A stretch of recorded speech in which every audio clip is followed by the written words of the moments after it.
It's the Regular Expressions podcast. Join Noah Heldman and Ben Griswold as they talk about technology, consulting, and life. In episode 17, Ben and Noah talk about ubiquitous language, which is a fancy way of saying y'all talk the same and mean the same thing. Hello, dear podcast listeners, it's Rachel. I'm still working on being ubiquitous throughout the podcast, but for now, I'm relegated to the first 30 seconds.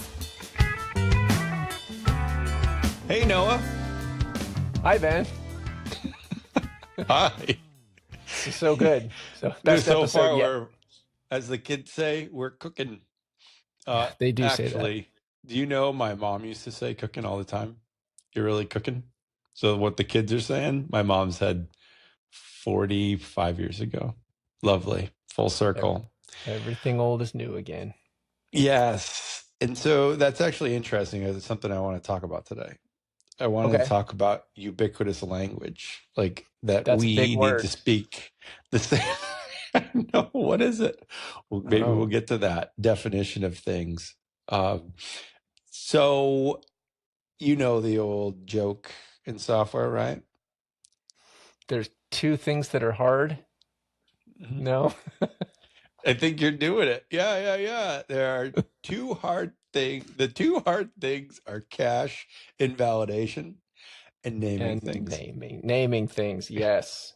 And naming things. So I thought we could talk about both of those things, like how important language is so that business engineers, strategists, change managers, everybody can really talk the same game. And then we could see how that shows up in code as well as in architectural diagrams or any process improvement plans. Yeah, I know we just had something pop up recently where there was a word on a slide deck that a COO wasn't sure exactly what the intent of the word is. What was it, Noah? You are right. And I am going to keep the audience in suspense that long. The word is integration. Integration. Well, we have, as software developers, a pretty clear picture of what integration means. You've got two things. They need to talk to each other in some way. So there needs to be an integration between them. It's usually an API. It could be something less real time.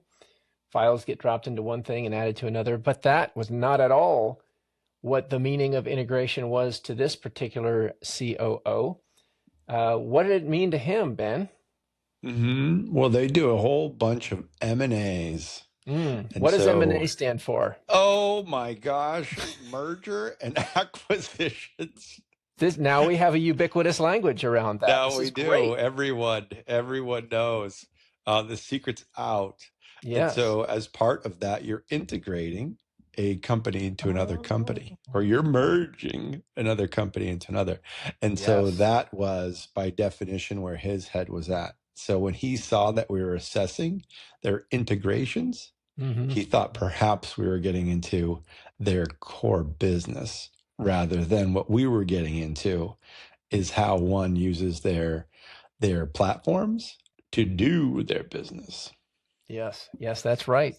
So ubiquitous language, I always have just kind of laughed at it because it is such a big word to use for what is really just a shared vocabulary in an organization. The term came from Domain-Driven Design, a book by Eric Evans a while back.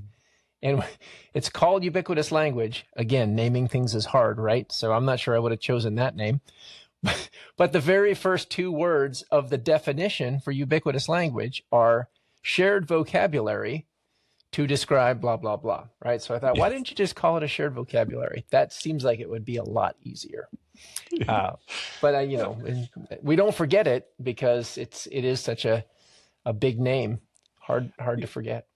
It is hard to forget. And I'm giggling because I never considered the fact that the domain-driven development book is known as the Big Blue Book.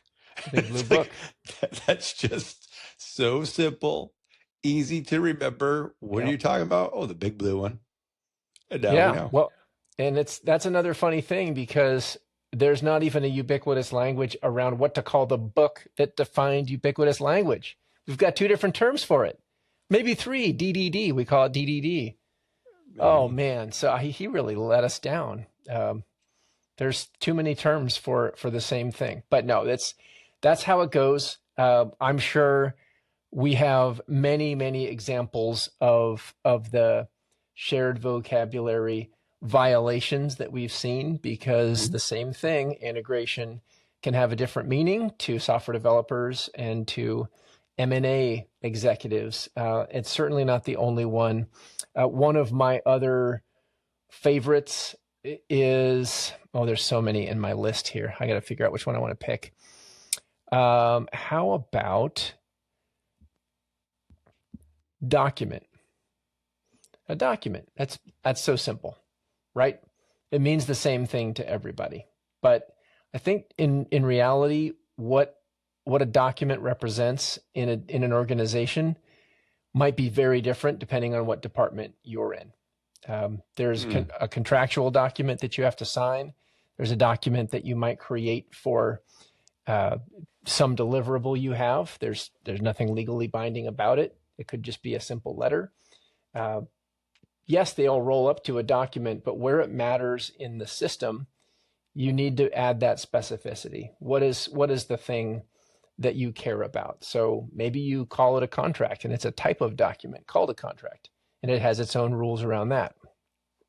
But in a software system, and I had this happen, you might have software contracts that are different from the contract that you're trying to model in a system, the business contract. So your software contract might have rules around how information can flow in the backend system. So we had a code base, I think you and I worked on this many years ago, where we had a thing called a contract because it was the business contract that had to adhere to the software contract that we were laying on top of it. And then you have these weird naming conventions on top of each other, like the contact contract. And then we had a contact because that had a different meaning. So it gets a little bit out of hand on the software side because you want to be as clear as you can. But that's one of my favorites. It's actually, I forgot all about that code base. So that's super funny. And that gets back to why naming things is hard, right? As accurate as contract or contact contract is, it's still pretty confusing, if not a heck of a tongue twister. And so we had to fall back to some comments just to make sure that, everybody had their stuff straight when they were interpreting this code. Because it does look like it. That's a typo, right? Like somebody goofed this up. And so you'd have comments. But along the way, when we go back and we put on like our coder hat, there was a day where, you structure your entire code base off of comments. You're describing what each and every line is providing to, the next person who's reading your code. And eventually that became just no longer the norm. What you wanted is your code to be self-documenting. So you'd start looking at those variable names. Are they so clear that anyone coming in understands that that this means a name rather than X, which might have been, or N, which might have been the variable name of choice previously, or the function isn't just function 1, it's add 2 plus 2. So you start building that out so you don't have to describe the function with commentary. Right. I think what that ends up doing is, even though that's hard up front, how do I appropriately name my code and the variables and functions and classes and everything else appropriately? Takes some work up front, but it really supports the conversation down the road. Now, that conversation works really well from engineer to engineer. That helps out engineer, maybe QA specialist, when they're looking at the code. They can intuit or they can read and actually understand it. But then you bring the business stakeholders in and they start looking at, the engineer calls this account. It's creating an account. Oh, I know what that is because I'm a salesperson. I know what a sales account is, or I'm looking at that because I happen to be in services. And like service, they know what an account is, but that's not at all what, as the engineer, is referring to as an account within the system, right? It ends up being tied to a profile. It ends up being authentication. It becomes everything from, changing one's profile and so what the view they might see inside of the application when they pull it up and log in on the browser. So there's that ubiquitous language that you mentioned that wants to cross those boundaries. Yes, it wants to cross the boundary between the delivery, the engineering team, and the business stakeholders that are collaborating and trying to release a product that serves the business. Whew. Yeah, I'm exhausted. it is so important to get that baseline right. You talked about code commenting. I was a big fan when I was coding a lot more regularly of naming to make comments obsolete, a little bit like what you were just talking about. Mm-hmm. If you've structured your code well, it should be readable enough that you don't have to have comments. And you might reserve that for if you are following solid principles and you have a lot of different files, a single responsibility principle, that means that a given feature might comprise 10, 20, 30 files, all broken up into small pieces. Then you might need an architecture decision record document with your code in Markdown that walks through how all of that is held together and how everything interrelates. But I remember, I don't know, I think it was in the same code base we were talking about, where we got to a point where I had a single method that had to coordinate something like 10 different major steps. And my goal was you could read it like you were reading the steps as a set of test cases or acceptance criteria. And maybe it was like ordering something and doing a payment. So add to cart, and you have the order number, and issue payment, send email receipt. So you're reading through just the method names, and it's so clear. And then you click on it and you can go drill down into all the different sub-steps, and then each of those would have that laid out.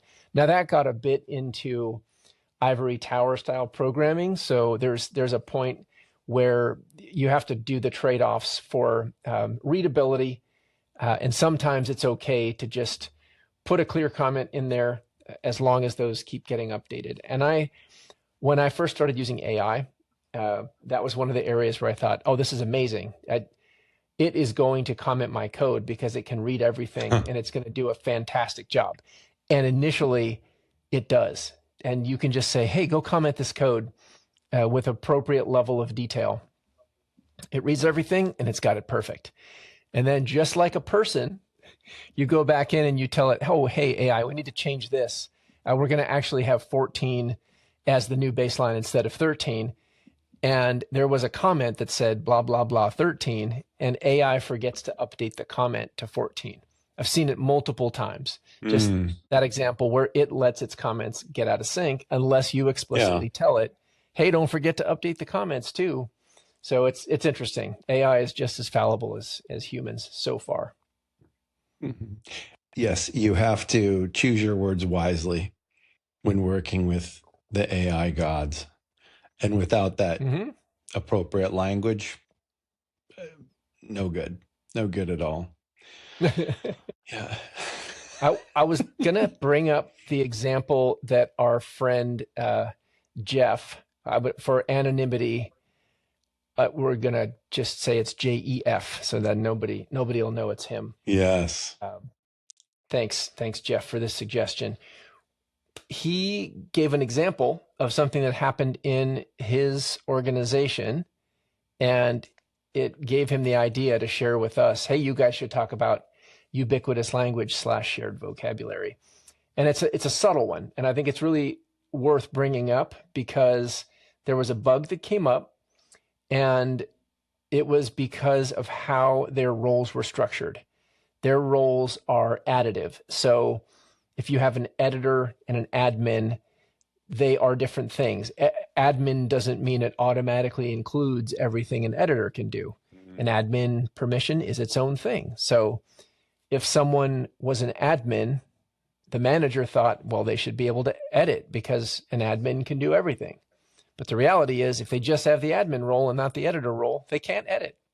So that caused a lot of confusion. Now, that's a bit of a twist on ubiquitous language, but it does mean that you could name admin as a different thing, so that it's very clear it's a specific permission to some part of the system, rather than, oh yeah, admin. We know what an admin does. They can access a bunch of stuff. So I thought that was a really interesting example.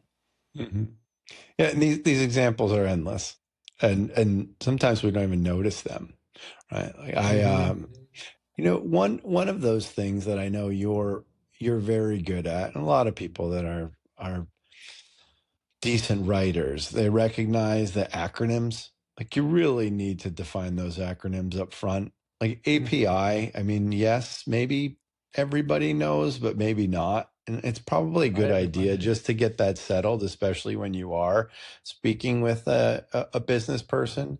But at the same time, would they really understand what application programming interface really means either? And so you have to get into that detail. You've got to really dig down a little bit and talk about how, oh, this is just one way that systems integrate with each other. And then you have to say, well, in this case, what I mean by integrate is, rather than our first example. So you just end up defining everything all the time in these conversations rather than doing any work.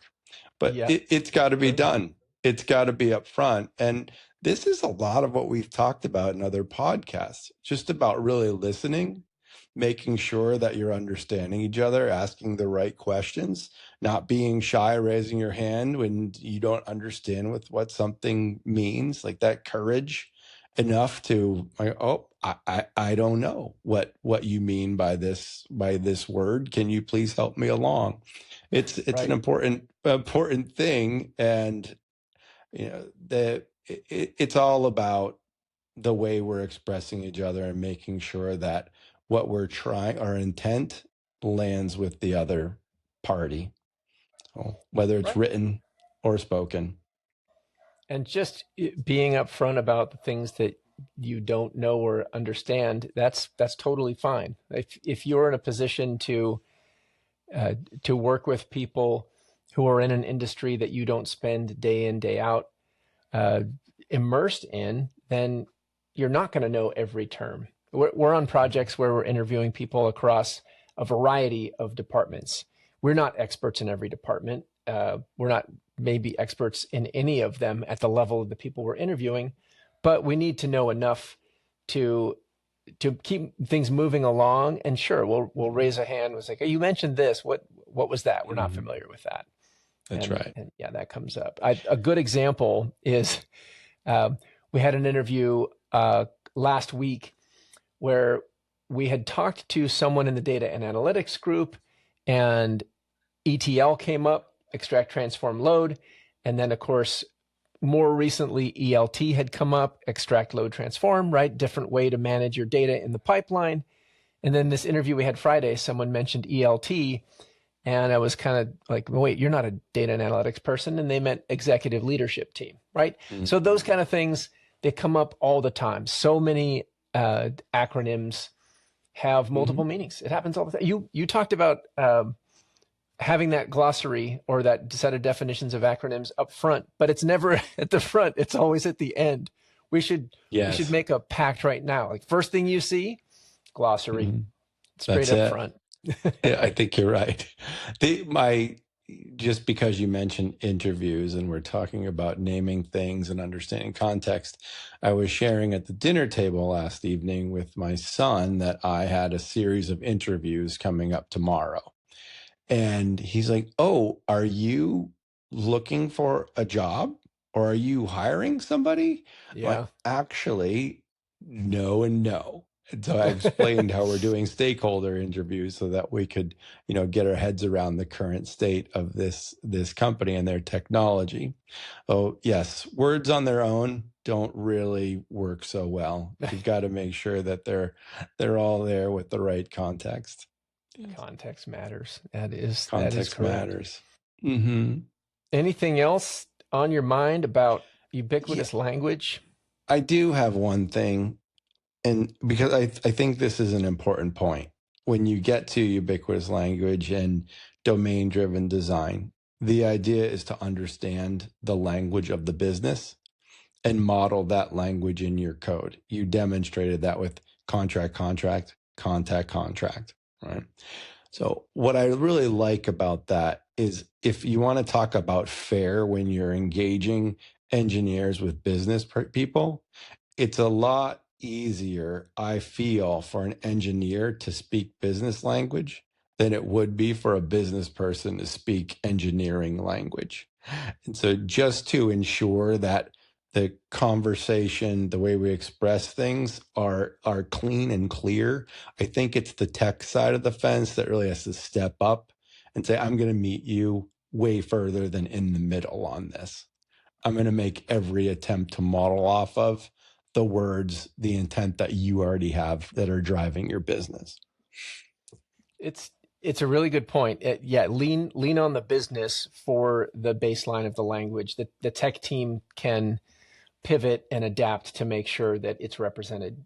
The other thing that might come up is Conway's Law, which I think I've mentioned on a previous podcast episode. It came up in a couple of the interviews that we've had recently. And the basic idea is that organizations design systems that reflect their own communication structure. So if you have departments that are siloed and they're a given slice, and your domain-driven design and your language comes about modeling those silos, you run the risk of not modeling the right business context and idea. So you really have to take it up a level, step back and say, okay, are these silos serving the organization? Is the software going to serve the organization if it's just modeled after the silos? Or is there a way we can bring everyone together and design a system that makes sense for the business holistically? That's hard to do because you have to get a lot of different people from different departments in the room at the same time and get agreement. And that's going to dictate how everything gets built from then on. Yeah. Anything else on this, Noah? No, we've covered everything. Like that's it. Exhausted. We've used all of the words. All of them. That's funny. I did have a list. Some of them are less so, but payment and product and customer and order. I think those are kind of the classic ones. You know, if it's a payment, is it when you issue the payment, when the payment is completed, when the sale is captured? It's like there's a lot of different steps. So usually getting more specific solves a lot of the problems where there's confusion. Yeah. What I'd like is an opportunity to learn the kids' language now. All of the terminology, like No bet. Cap. Yeah, bet, no cap. All those things. That would be fun. Just a secret ring, decoder ring to help me out there. Yeah. Well, like we did to our parents, it's their way of showing their independence. And I think it's okay. As long as they are not like secretly plotting against us, I think it's fairly harmless. Yeah, I think it's sus. That sus is like way out. I'm catching up. As soon as you say a term that you think is current, your kid's like, no, nobody says that anymore. I just read the glossary. I just got there. So you should have been first, right out the gate at the beginning of the podcast. I know, I should have. Awesome. Always good chatting. Yeah, absolutely. Let's go do 25 more interviews. It's not for new companies and not to hire people, but to talk to stakeholders, right? Just got to be clear on that. Let's do it. All right. Talk to you soon, Ben. Bye.